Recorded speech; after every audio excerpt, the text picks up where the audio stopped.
हफ्ते की तैयारी में आपका स्वागत है। आपके साथ मैं हूं मानसी दवे और ट्रेडिंग सेशन यानी कि शुक्रवार का सेशन भारतीय बाजार के लिए बेहद कमजोर रहा।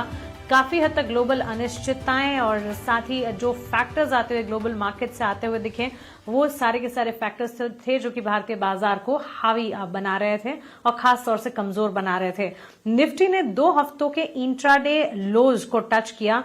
2 वीक गेनिंग स्ट्रीक जो थी उसे स्नैप आउट करते करते, और ड्रैगर्स की अगर बात करें आईटी सेक्टर की दिग्गज कंपनियां इन्फोसिस, एचसीएल टेक्नोलॉजीज जैसी कंपनियां थी। एआई डिसरप्शन की जो खबर है ये खबर आईटी सेक्टर के लिए काफी हावी होती हुई दिख रही है। ग्लोबल आईटी सेक्टर ही नहीं, डोमेस्टिक आईटी प्लेस भी, देश और दुनिया के आईटी सेक्टर में हम देख रहे हैं इस वक्त उथल पुथल मची हुई है और इसी के चलते हम देख रहे हैं लार्जर आईटी प्लेस, छोटी मझौली आईटी कंपनियों में बिकवाली का दबाव। इसके अलावा अगर देखें 30 स्टॉक्स ऐसे थे निफ्टी 50 इंडेक्स में, निफ्टी 50 कॉन्स्टिट्यूएंट्स के, जो कि बिकवाली झेल रहे थे। महज 20 स्टॉक थे जहां पर मोमेंटम था, लेकिन लार्जर स्टॉक्स में गिरावट देखने को मिली। निफ्टी 50 के 7 स्टॉक्स जो हैं वो 5% लॉस के साथ क्लोज होते दिखे, यानी कि 5% से भी ज्यादा गिरावट इंटरडे बेसिस पर इन स्टॉक्स में नजर आई। स्मॉल कैप और मिड कैप इंडेक्स की अगर बात करें वहां पर हमने देखा कुछ हद तक मोमेंटम था जरूर। Small cap index 3rd straight week था जबकि एडवांसेस दिखा रहा था। ज्यादातर काउंटर्स में हम देख रहे थे मोमेंटम के साथ मजबूती भरा कामकाज, उसमें एम्बर एंटरप्राइजेस, सिग्नेचर ग्लोबल जैसे स्टॉक्स थे जहां पर हम देख रहे थे movement towards upside. Signature global का स्टॉक का पूरे हफ्ते की अगर बात करें करीब 17% बढ़ता हुआ दिखा, जो कि पिछले 2 सालों में सबसे बढ़िया बढ़त स्टॉक के लिए कही जाएगी। Nifty bank 3rd straight week था जब हमने देखा वहां पर भी एसबीआई, इंडसइंड बैंक जैसे स्टॉक्स थे जो कि संभालने का काम कर रहे थे। बैंक्स एंड फाइनेंशियल्स में कुछ हद तक निफ्टी इंडेक्स के मुकाबले बैंक निफ्टी की स्थिति जो है वो एटलीस्ट उतनी वॉलेटाइल नहीं नजर आई। 25,471 के लेवल्स पर निफ्टी में क्लोजिंग हमने देखी और आईटी सेक्टर सबसे ज्यादा डिक्लाइनिंग सेक्टर इस वक्त साबित होता हुआ दिख रहा है। 4th स्ट्रेट वीक है जबकि biggest losing streak IT sector से हम देख रहे हैं और एक तरफा गिरावट का ट्रेंड वहां पर जारी है। लेकिन ये सारी तस्वीर है बाजार की। एब्सोल्यूट वॉलेटिलिटी है मार्केट में। कुछ तमाम स्पेसेस हैं जो कि बाजार को संभाल पा रहे हैं, नतीजों का सिलसिला चल रहा है, जहां नंबर्स बेहतर हैं वहां पर मूव्स देखने को मिल रहे हैं, लेकिन ओवरऑल मार्केट का टेक्सचर जो है वो वीक नजर आ रहा है। ऐसे में आपके लिए राय क्या होनी चाहिए, आने वाले सेशंस कैसे दिखेंगे, इस पर विस्तार से जानकारी लेना बेहद जरूरी है और ये जानकारी आपको मार्केट एक्सपर्ट्स, बाजार के दिग्गज ही बता पाएंगे। जियोजित इन्वेस्टमेंट की गौरांग शाह है हमारे साथ और यस सिक्योरिटीज के लक्ष्मीकांत शुक्ला जुड़ गए हैं। जेंटलमैन, बहुत स्वागत है आपका 18 स्वदेश पर। अपना समय हमें देने के लिए शुक्रिया। Gaurang sir, will start with you. काफी कुछ देखा हमने लास्ट हफ्ते, अगर देखें बाजार में ऐसा नहीं था, कुछ सेशंस पॉजिटिव भी रहे, लेकिन उसके बाद last towards the end of the week हमने देखा कि कमजोरी के साथ ही बाजार क्लोज हुआ। आखिरकार बाजार का टेक्सचर इस वक्त कैसा नजर आता है? धन्यवाद मानसी जी, आपका इस मंच पर आमंत्रित करने के लिए। 18 स्वदेश के दर्शकों को, लक्ष्मीकांत जी को, आपको और आपकी टीम को सादर प्रणाम और शुभ दिन हमारे तरफ से। तो देखिए मानसी जी, सोमवार, मंगलवार, बुधवार शुरुआत अच्छी रही, कल गुरुवार और आज शुक्रवार, और आज मेरे ख्याल से जो स्तर हमने तोड़ा है 25,500 के नीचे आकर के निफ्टी ने बंद दिया है। करीबन बजट दिन के लो के आसपास आ गए, हम उसके बहुत ही करीब आ गए। एक छोटा डिस्क्लोजर पहले दे देता हूं क्योंकि स्टॉक स्पेसिफिक भी चर्चा करेंगे मानसी जी की। जो भी निवेश लायक रणनीति आज जिस कार्यक्रम में रखेंगे आपके सामने मानसी जी, वो बुनियादी स्तर के आधार पर लंबी अवधि के लिए हमारी फंडामेंटल रिसर्च टीम की तरफ से, इसमें हमारी कंपनी जियोजित तथा मेरा किसी भी प्रकार का व्यक्तिगत निवेश नहीं है, ना ही किसी प्रकार का वित्तीय लाभ मिलता है, ना ही किसी प्रकार का कॉन्फ्लिक्ट ऑफ इंटरेस्ट, लेकिन इसी स्तर पर राय हम हमारे क्लाइंट्स को देते, संभव है कि उनका निवेश हो। तो आज मेरे ख्याल से निराशा थोड़ी और बढ़ गई है। हफ्ते का आखिरी दिन था मानसी जी और 25,500 के नीचे जाकर के निफ्टी स्पॉट ने बंद दिया है। संभव है कि आने वाले हफ्ते में थोड़ा बहुत और नीचे का दायरा देखने मिले। और जैसे आप बता रहे थे, इस सबसे बड़ा योगदान आईटी क्षेत्र का रहा। पिछले हफ्ते से जो बिकवाली का माहौल शुरू हुआ है वो थमने का नाम नहीं ले रहे और आज भी निरंतर बिकवाली हो रही थी और कुछ आईटी क्षेत्र के शेयरों ने तो अपने जीवन का या 92 हफ्ते का निचला स्तर बनाया है।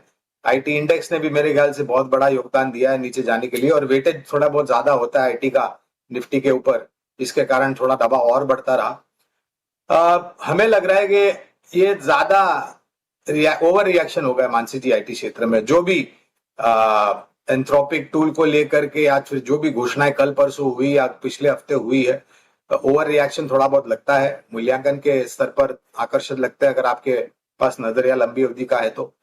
और मैं ये मानता हूं कि आज और कल जो बाकी है नतीजे तीसरी तिमाही के वो संपन्न हो जाएंगे और फिर हम बाकी अन्य खबरों पर और रुझान पर ध्यान देंगे। उम्मीद है कि अगले हफ्ते यहां से थोड़ा बहुत सुधार हो और थोड़ा बहुत ऊपर का स्तर देखने मिले, लेकिन दबाव कितना और बढ़ता है आईटी क्षेत्र से ये देखना अनिवार्य होगा।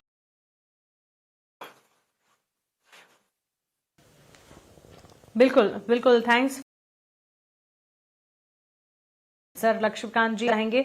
बाजार में इस वक्त जो सिनेरियोज पैन आउट होते हुए दिख रहे हैं, लास्ट ट्रेडिंग सेशन को अगर देखें तो लगभग सारे सेक्टर्स में कमजोरी थी। अब यहां से आगे साइंस ऑफ पॉजिटिविटी आप कहां से देख रहे हैं?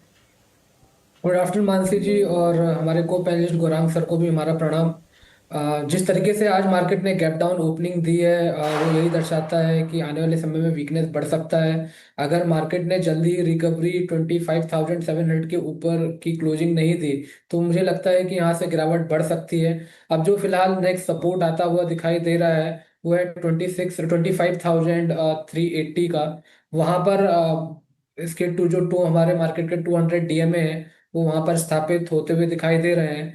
तो मुझे लगता है कि अगर 25,440 के नीचे की अगर ये लेवल्स टूटते हैं तो अभी फिलहाल जो नेक्स्ट सपोर्ट है वो फिलहाल 25,280 के आसपास दिखाई दे रहा है, जहां पर 200 डीएमए है।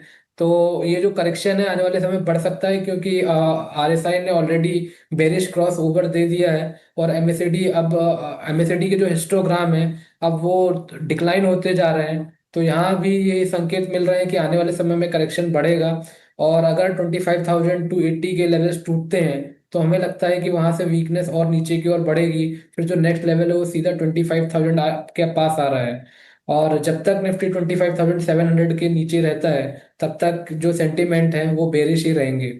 हालांकि अगर हम बैंक निफ्टी के चार्ट्स को कंपेयर करते हैं तो वहां पर थोड़ी मजबूती दिख रही है। हालांकि वहां पे भी एक कंसोलिडेशन ब्रेकडाउन छोटे स्तर पर देखने को मिला है, क्योंकि जो सपोर्ट था 60,500 का उसके नीचे की क्लोजिंग बैंक निफ्टी ने दी है, और अब जाके जो मेजर सपोर्ट दिखाई दे रहा है वो दिखाई दे रहा है 59,500 के आसपास। सो जब तक बैंक निफ्टी 59,500 के ऊपर ट्रेड करती है तब तक यहाँ पर एक शॉर्ट टर्म बेसिस पर रिकवरी देखने को मिल सकती है। हालांकि फ्रेश बाइंग के लिए थोड़ा इंतजार करना पड़ेगा। फ्रेश बाइंग का मोमेंटम 61,000 के ऊपर ही ट्रिगर होगा। ओके, तो चलिए ये राय फिलहाल हमें मिलती हुई दोनों ही एक्सपर्ट्स की तरफ से इंडेक्स और मार्केट पर उनका जो नजरिया है वो हमने जाना। लेकिन अब शुरू करते हैं सवाल जवाब का सिलसिला। सवाल पूछने का शेखर का सवाल पहला है अंबाला से। गौरांग सर, ये शेखर का सवाल पावर फाइनेंस कॉर्पोरेशन पर है और पीसी ज्वेलर्स पर है। 398 शेयर पावर फाइनेंस कॉर्पोरेशन के 398 इन्होंने लेवल्स पर शेयर्स खरीदे हैं 156, और पीसी ज्वेलर्स के 3,000 शेयर्स 15 रुपए 72 पैसे की खरीदारी की है। इनफैक्ट पिछले हफ्ते ही हमने ज्वेलरी स्टॉक्स में काफी अच्छा एक्शन एंड मूव देखा था। तब ऑफ कोर्स हम देख रहे थे major jewellery stocks like Titan, Kalyan jewellers में अच्छा एक्शन था, तब भी पीसी ज्वेलर इतना परफॉर्म नहीं कर पा रहा था। और पावर फाइनेंस कॉर्पोरेशन तो बजट से ही चर्चाओं में है। दोनों स्टॉक पर आपका फंडामेंटल टेक क्या होगा? मानसी, पीसी ज्वेलर जैसी कंपनियों पर तो बुनियादी दर के आधार पर टिप्पणी करना अनिवार्य होगा नहीं, और हमें इतिहास पता है कि इस कंपनी का क्या इतिहास रहा है। मैं आपके चैनल के माध्यम के द्वारा 18 हाउस स्वदेश के जो दर्शक या निवेशक है उनको यह बिल्कुल बताना चाहूंगा कि इस ऐसे मूल्यांकन के स्टॉक पर निवेश करने से आप बचे। अब 15 रुपयों में इन्होंने खरीदा और भाव जाकर के 10 रुपये आकर के खड़ा है, तो प्रतिशत के हिसाब से आप अंदाजा लगा लीजिए कितना नुकसान हो रहा है उनको। देखिए, ज्वेलरी स्टॉक्स पसंद आते हैं, हमें क्षेत्र पसंद आता है, लेकिन आपकी पसंद भी वैसी होनी चाहिए जो सक्षम और मजबूत कंपनियों में हो। अब ये क्षेत्र में जहां पर हमारी खरीदारी की राह है वो इस क्षेत्र की दिग्गज कंपनी है मानसी टाइटन। फैला हुआ कारोबार है, सिर्फ जेम्स एंड ज्वेलरी नहीं है इनके पास wrist watches, eye care, accessories, personal accessories. CaratLane नामक कंपनी का अधिग्रहण किया था जो प्रीमियम प्लेटिनियम ज्वेलरी बनाती है। उसके बाद दुबई में एक कंपनी मेरे ख्याल से दीदामास नामक इन्होंने अधिग्रहण किया। तो ऐसी कंपनियों में निवेश करते हैं तो आपकी पूंजी में वृद्धि होगी। कम शेयर खरीदे लेकिन अच्छे कंपनियों के शेयर खरीदे। Don't by quantity, bye quality. Mansi, ये कहना चाहता हूं पीएफसी का जहां तक प्रश्न है तो हाँ, माननीय वित्त मंत्री जी ने बहुत विस्तार में घोषणा की थी बजट में, और उसके पश्चात पीएफसी और आरईसी दोनों ही शेयर में हमने ऊपर के तरफ के दायरे देखे। अब पीएफसी पर व्यक्तिगत टिप्पणी पर नहीं करूंगा क्योंकि कवर नहीं है, लेकिन हाँ, जो भी घोषणा माननीय मंत्री जी ने, वित्त मंत्री जी ने बजट में की है, उसको देखते हुए और आने वाले 3 से 5 साल में मानसी जी जिस प्रकार से नई ऊर्जा उत्पादन क्षमता जुड़ेगी, तो उस परिस्थिति में पीएफसी और आरईसी जैसी कंपनियों की भूमिका जो है वो बहुत अहम होती। मगर सक्षम और मजबूत कंपनी इतना बिल्कुल कह सकता हूं, व्यक्तिगत टिप्पणी नहीं कर पाऊंगा क्योंकि फिलहाल कवर इतनी है पीएफसी और आरईसी। चलिए, तो ये एक फंडामेंटल टेक हमें मिलता हुआ। इस बीच एक और सवाल देख लेते हैं। एनएस बलियान जी ने सवाल पूछा है लक्ष्मीकांत जी जियो फाइनेंस पर। इन्होंने 1000 शेयर जियो फाइनेंस के खरीदे हैं, अपने एंट्री लेवल 300 के बता रहे हैं। वहीं इसी के साथ करंट लेवल्स की अगर बात करें, हम 330 तक के कुछ ब्रोकरेज हाउसेस मानकर चल रहे थे कि जियो फाइनेंस में लेवल्स नजर आ सकते हैं। ब्रोकरेज रिपोर्ट्स भी आए थे, लेकिन ओवरऑल आपका टेक जियो फाइनेंस पर। एक और स्टॉक है जिस पर खरीदारी की है इन्होंने, shipping corporation of India. 610 shares shipping corporation of India के इन्होंने खरीदे हैं, 226 अपने एंट्री लेवल्स बता रहे हैं। एससीआई और जियो फाइनेंस पर आपकी राय क्या होगी? ये सबसे पहले जियो फाइनेंस पे बात कर लेते हैं। देखिए, मार्केट में हल्की सी रिकवरी देखने को मिली थी। उस दौरान जियो फाइनेंस में भी पुल बैक मूव आया था, जो कि इसको 274 तक ले जाता हुआ दिखा था। बट उसके बाद यहाँ पर एक सेलिंग प्रेशर देखने को मिला है। लास्ट 4 डेज से यहाँ पे लोअर टॉप्स लोअर बॉटम बनते हुए दिखाई दे रहे हैं। सो ओवरऑल सेंटिमेंट अभी भी बेरिश साइड के हैं। जब तक स्टॉक में 280 285 के ऊपर एक क्लोजिंग नहीं देता है, तब तक यहाँ पर सेंटिमेंट बेरिश रहेंगे। हालांकि जो मेजर अपसाइड है वो हमें अभी फिलहाल तो आता हुआ नहीं दिखाई दे रहा है। और अगर हमें लगता है कि अगर 255 के लेवल्स टूटते हैं तो यहाँ पर जो गिरावट है वो बढ़ सकती है, क्योंकि 3 फरवरी को यहाँ पर एक गैप अप ओपनिंग हुआ था। तो शायद फिर उसके बाद जियो फाइनेंस अपने उस गैप अप ओपनिंग को फिल करने के लिए जा सकता है, और उस दौरान फिर हमें यहाँ पर फर्दर वीकनेस देखने को मिलेगी। फिर उसके बाद जो नेक्स्ट सपोर्ट हमें 235 तक आता हुआ दिखाई दे रहा है। तो अभी तो फिलहाल हमारा बेरिश नजरिया रहेगा जब तक स्टॉक 280 285 के नीचे सस्टेन रहता है। वहीं पर अगर शिपिंग कॉर्पोरेशन ऑफ इंडिया की बात करें तो इसका चार्ट स्ट्रक्चर पॉजिटिव लग रहा है। स्टॉक ने अभी अपने रिसेंट स्विंग हाई को रिटेस्ट भी किया है। तो अभी फिलहाल जो रेजिस्टेंस 280 का आता हुआ दिखाई दे रहा है, अगर 280 के ऊपर ब्रेक थ्रू आता है तो मुझे लगता है कि फिर से अपसाइड के मोमेंटम रेज्यूम होंगे। वहां से स्टॉक 300 305 तक रेंज जा सकता है। तो एससीआई कॉर्पोरेशन में इनको होल्ड करने की सलाह रहेगी। एक स्टॉप लॉस मैं इनको बताना चाहूंगा 240 का। तो जब तक ये 240 के ऊपर सस्टेन करता है, तब तक हम इस ब्रेकआउट का एक्सपेक्टेशन रख सकते हैं, और आने वाले समय में 300 305 के लेवल एक्सपेक्ट किए जा सकते हैं। एब्सोल्युटली। तो चलिए, ये राय फिलहाल हमें मिलती हुई शिपिंग कॉर्पोरेशन ऑफ इंडिया और साथ ही जियो फाइनेंस पर। आगे बढ़ेंगे और रुक करते हैं हमारे अगले सेगमेंट वैल्यू इन्वेस्टमेंट पिक का।